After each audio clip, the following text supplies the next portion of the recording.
All praise and thanks belongs to Allah subhanahu wa ta'ala, and may the peace and blessing of Allah be upon His servant and final messenger Muhammad sallallahu alayhi wa sallam.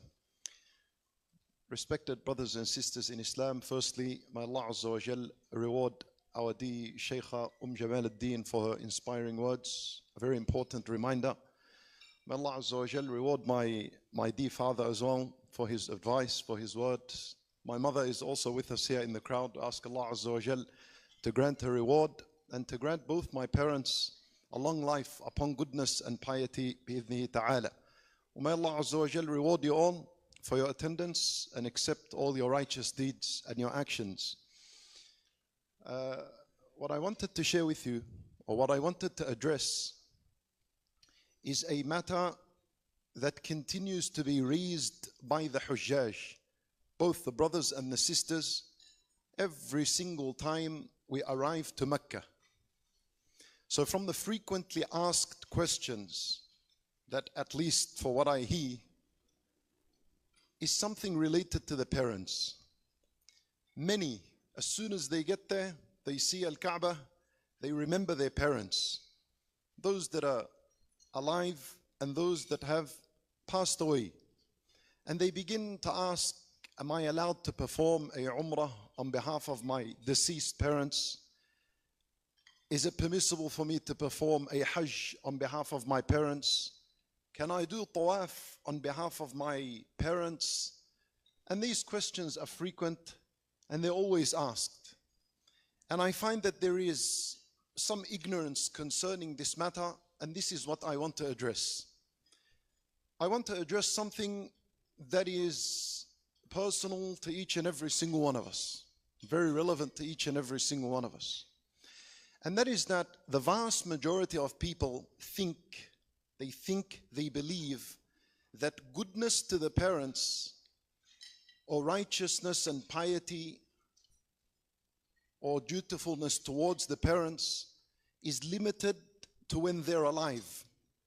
So as they're alive, I serve them, I look after them, I take them around, and then once they die, many believe that the door of goodness to parents has closed. It comes to an end the day they die. And this is completely incorrect. In fact, and in all reality, goodness and dutifulness to parents actually begins a new chapter after their death. This is a completely different and new type of righteousness and goodness towards them. And that is for two reasons. Number one, because it is the most sincere form of dutifulness towards them. In that moment when you remember them after their death, no one hears your words except Allah Azza wa Jal. And no one knows of the good that you do for them except Allah Azza wa Jal. See, during their life, your goodness towards your parents could be tainted by showing off ostentation.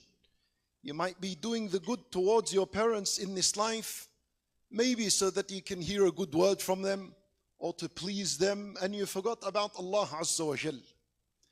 But after their death, the goodness and the dutifulness towards them is the most sincere goodness you will ever offer. Because they don't hear you and they don't see what you're doing.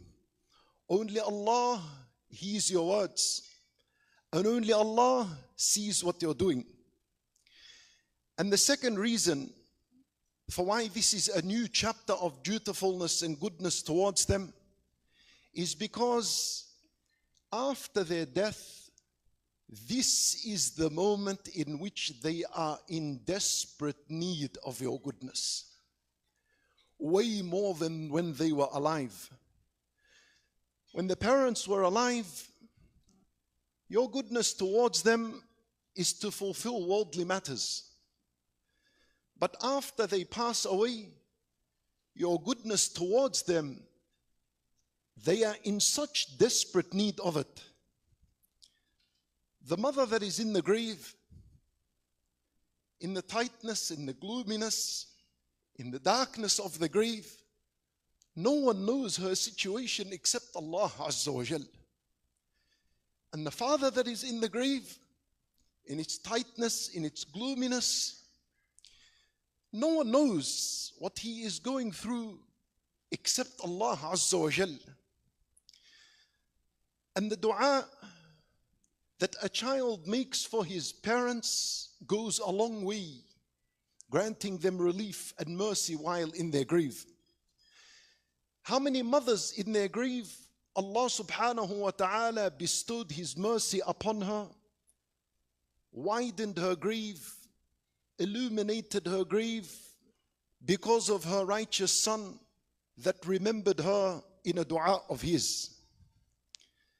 And how many graves there are fathers inside that Allah subhanahu wa ta'ala would grant him immense relief, widen his grave, illuminate his grave, get rid of that loneliness he's feeling because of the dua and the goodness of his children as they remember him while he is in his grave. And so, my brothers and sisters in Islam, for those that had parents that were alive and now have passed to the afterlife, when you sit on the table and you eat, you remember your mother. You remember your mother that used to prepare the food, used to feed you, used to look after you. You remember that mother that used to sit by the side of your bed for hours and hours of the night as she treated you for a fever and for a cold that you experienced that night. So when you eat this food and you remember her goodness towards you, that should inspire you and motivate you to go and look for an orphan, look for a poor person, look for someone that is in need, and feed them on her behalf, so that Allah Azza wa Jal may reward you for your goodness, and He also may reward her for that sadaqah you give on her behalf. Never forget the goodness of a mother. Never forget the sacrifice of a mother. And the father as well, after he passes away, you take moments out of the day and the night to remember his goodness towards you. The father that spent long hours of the day working, perhaps also long hours of the night working, to earn some money at the end of that day so that he can purchase your food with it, so he can keep you sheltered in a house, so that he purchased for you clothes that you can wear, you tear, you don't care about. And there was great and immense sacrifice behind this. You remember your father, and you remember how people observe you in the community. That's because your father left you a good reputation. He left you a good reputation after his death. Wallahi, for the majority of us, we respect one another because of what our parents left of good reputation for us in this worldly life. So when you remember him in goodness, that is supposed to inspire you, motivate you to give a sadaqah on his behalf, to remember him in your dua. And I finally conclude with a matter that our scholars taught us and brought to our attention. And that is that in Surah Luqman, Allah Azza wa Jalla, He said, Anishkur li wali walidayk. Show gratitude to me and show gratitude to your parents. See how important this is? Allah tied them both together. Show me gratitude and show your parents gratitude. The scholars, rahimahumullah, they taught us of a way of how to achieve this. They said if a person was to pray his 5 daily prayers, and then he followed up his salat, perhaps at the end of the salat in his sujood, and made a dua to his parents, said, Rabbi ghfir li wa li waliday, رَبِّ ارْحَمْهُمَا كَمَا رَبَّيَانِي صَغِيرًا, then indeed such a person has shown gratitude to Allah and has also shown gratitude to his parents. He showed gratitude to Allah by praying, and he showed gratitude to his parents by remembering them in his dua. And of course, the very best thing you can ever do for your parents after their death is no doubt better. I tell you, something better than Umrah on their behalf, something better than Al-Hajj, something better than $1 million sadaqah on their behalf, something better than feeding the entire world's population. The better is a dua for them. لأن النبي صلى الله عليه وسلم said, if the son of Adam dies, there are only 3 ways in how he continues to be rewarded. And he mentioned the last one, saying, a righteous child that makes dua for them. He did not say a righteous child that gives a sadaqah on their behalf, or a righteous child that performs hajj on their behalf, even though that is great and that is good, and continue to do that. But nothing would be better than one dua you make for them after their death. We ask Allah subhanahu wa ta'ala to bestow His mercy upon the parents of ours that have moved along to the afterlife.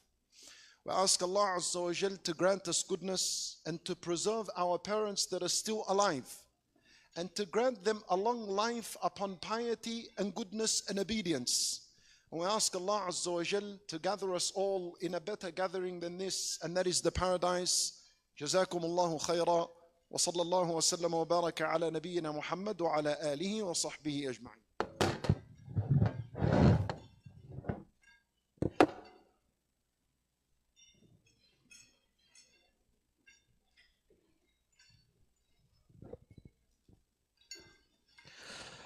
Jazakallah khair, Sheikh, for that very heartfelt reminder, and to all of the speakers so far, mashallah, they've